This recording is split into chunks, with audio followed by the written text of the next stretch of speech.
mais deux pôles qui ne sont pas contraires ne s'attirent pas. Le pôle nord attire le pôle sud attire le pôle nord. Avant que l'aimant n'attire le fer, il doit avoir quelque chose en lui, le métal. Mais quand ce fer sera brouillé, il ne pourra jamais plus attirer, l'aimant ne pourra jamais être attiré par ce dernier. Donc, pour rester constamment dans le Saint-Esprit, il faut rester constamment dans le commandement de Dieu. C'est pourquoi Jésus dit dans le verset 21 du chapitre 14, à partir du verset 23, il dit, si vous gardez mes commandements, oui, moi, je viendrai, moi et mon Père, nous viendrons vers vous et nous habiterons avec vous. Quand ils habiteront là, ce sera de façon éternelle, parce que Jésus est là, Dieu est là, ce qui est synonyme que le Saint-Esprit est déjà là, parce qu'il est l'outil entre le Père et le Fils. Si le Père et le Fils sont présents en toi, alors c'est-à-dire que l'Esprit est en toi. Maintenant, la condition pour toujours garder cet esprit, pour ne pas le permettre de s'en aller, c'est quoi? C'est de prendre soin de notre corps, parce que notre corps est le temple de l'Esprit Saint. Est-ce en se lavant, est-ce en se douchant ou bien... Non. Comment nourrir son corps? Bon, il est bien vrai que Dieu aime la propreté, il aime les gens qui sont propres, mais la propreté de ce corps qui est à l'intérieur de nous n'est pas ce corps que nous lavons. Mais c'est quoi? La première des choses, la fidélité. Adorer un Dieu et un Dieu unique. Il ne faut pas consulter des veaux d'or ou bien des dieux qui ne sont pas en réalité Dieu, mais il faut consulter le Créateur du ciel et de la terre. C'est la première condition pour garder le corps qui est en dedans de nous propre et habitable pour l'esprit. Et la seconde que nous ignorons aujourd'hui, que beaucoup ignorent aujourd'hui, c'est la fidélité de la chair. On ne bouge pas n'importe comment avec Dieu. C'est-à-dire fuir l'impudicité. C'est en cela faisant que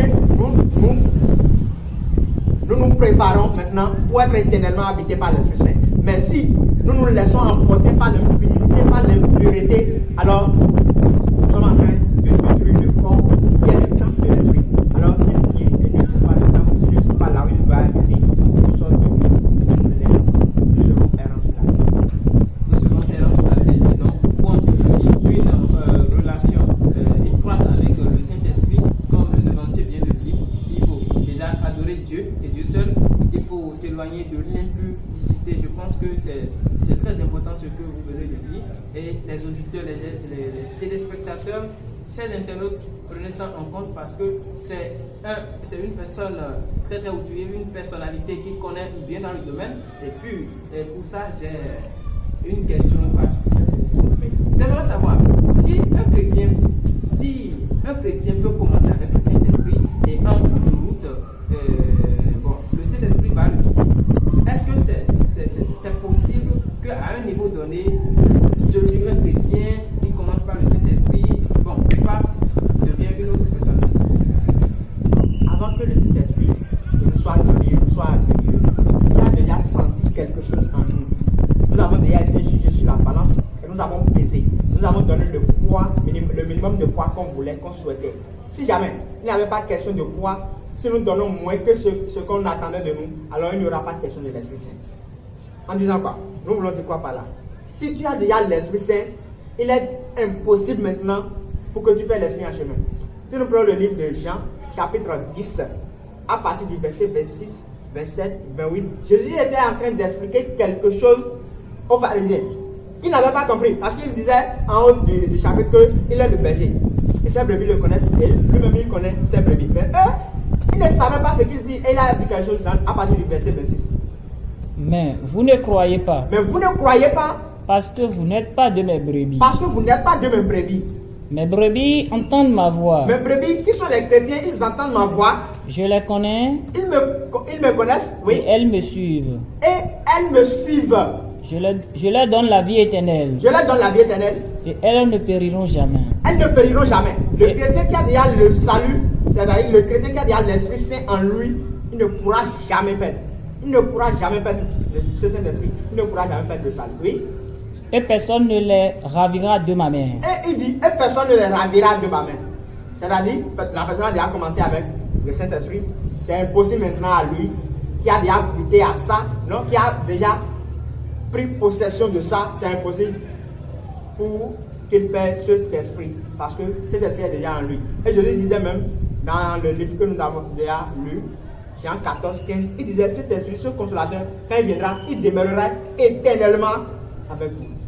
Ce n'est pas qu'il va venir faire 3 mois, faire 3 ans, puis repartir. Non, quand il viendra, quand vous allez suivre mes commandements, et vous serez aptes, l'esprit viendra, et maintenant quand il sera venu, il demeurera éternellement. Mais c'est à partir de l'état de chrétienté. Mais tant que vous êtes encore croyant, vous n'êtes pas encore chrétien, il n'y a pas de souci.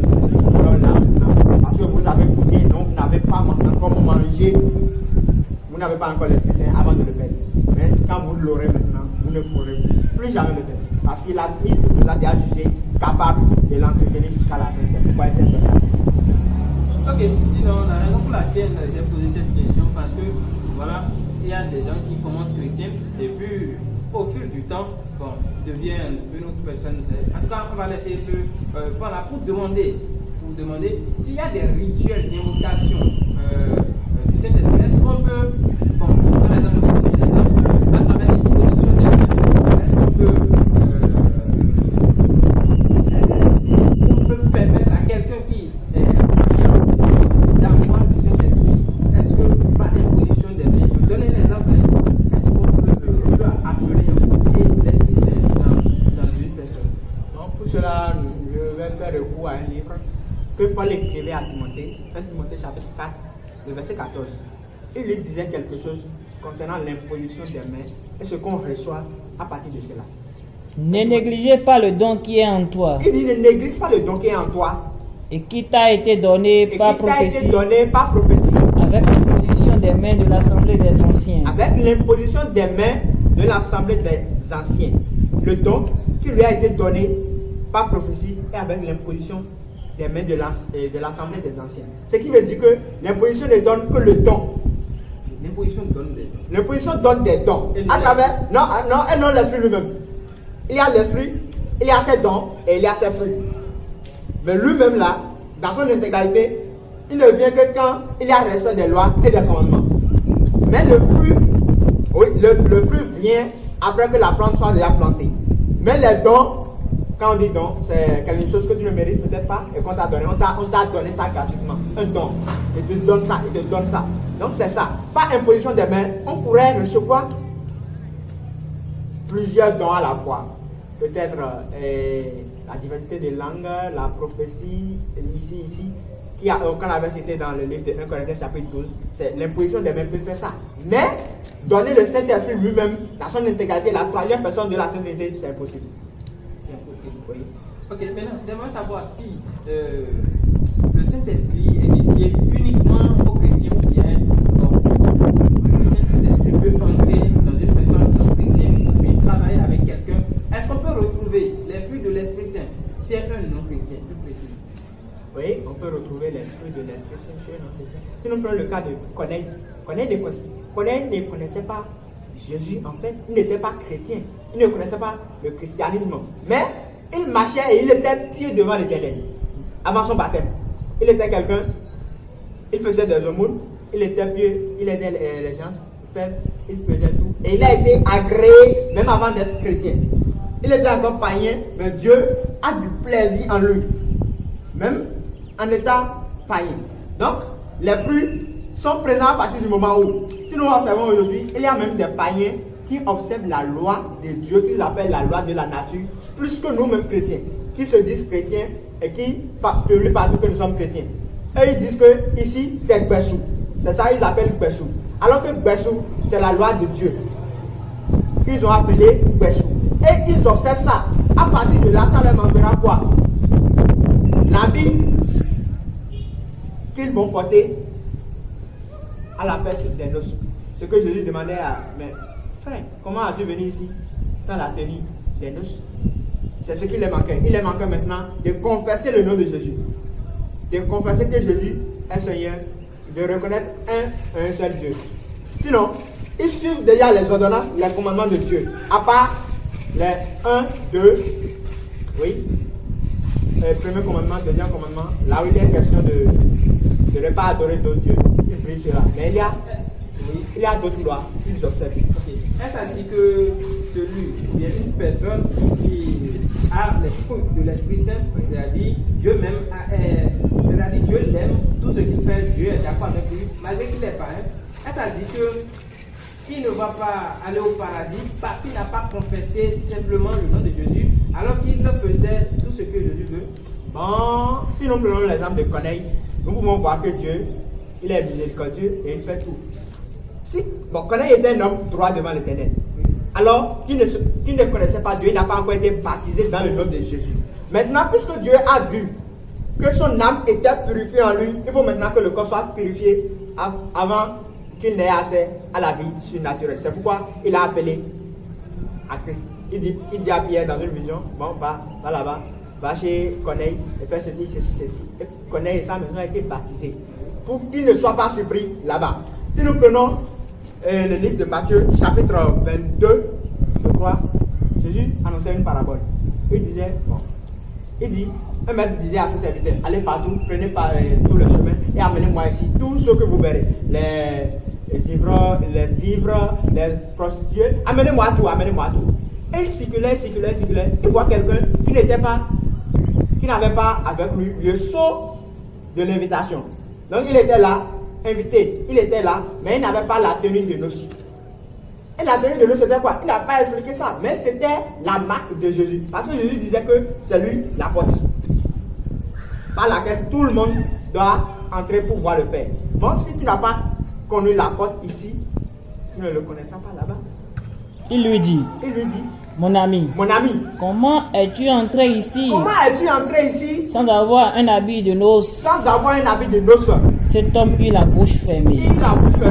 Alors le roi dit aux serviteurs, à ses serviteurs, liez-lui les pieds et les mains et jetez-les dans les ténèbres du dehors. Merci beaucoup. D'abord, comment a-t-il fait pour intégrer cette salle, malgré qu'il n'avait pas l'habit de noces? Il a observé les commandements qu'ils appellent Kwesou. Il a marché selon tous les Kwesou.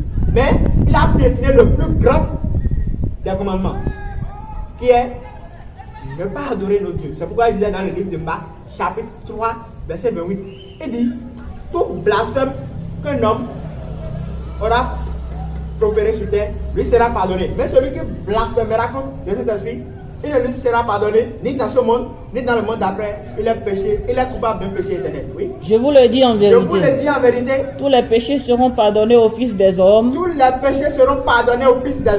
Et les blasphèmes qu'ils auront proférés.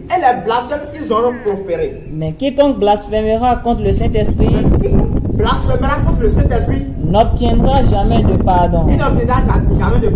Il est coupable d'un péché éternel. Merci beaucoup. Il est coupable d'un péché éternel. Donc, le plus grand des commandements que Dieu défend et que Jésus a défendu, même lorsque quelqu'un était venu, il dit, que doit faire pour hériter le royaume des cieux? Il dit, Israël, le Seigneur notre Dieu est l'unique Seigneur. C'est le plus grand des commandements. Après lui vient l'amour du prochain comme soi-même. Mais le plus grand, c'est reconnaître le Dieu comme son Dieu. À partir du moment où tu ne l'as pas reconnu sur terre, et que tu as adoré d'autres dieux, même en observant tous les péchés, tu n'iras pas là-bas.